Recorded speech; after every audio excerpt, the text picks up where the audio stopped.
किशोरी मानक कार्यक्रम अधिका प्रत्येक झील अनन्य विषय जनवरी मासर विषय होउची पोषण एवं रक्तहीनता।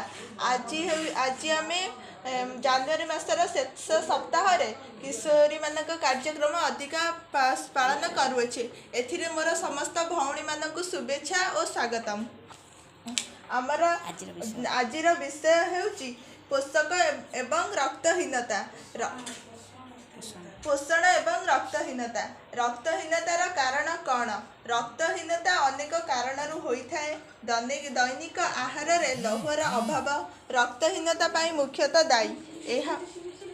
यह व्यतीत अंतनली रे कृमि, मैलेरिया, झाड़ा एवं शरीर अधिक रक्तस्राव हेले मध्य रक्तहीनता होइथाए। ऋतुस्राव रे अधिक रक्त जीवा एवं दैनिक आहार रे लौहर अभाव किशोरी मानक रक्तहीनतार मुख्य कारण।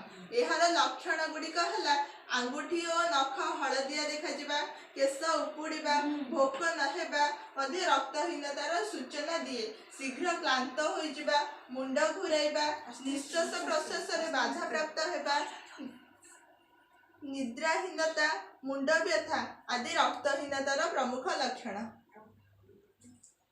रक्तहीनता बेसी समय छिड़ा होई रखिले पाद फुली जाए एवं गंभीर रूपे रक्तहीन व्यक्तिंकर साधारणतः समुदाय शरीर फुली जाए।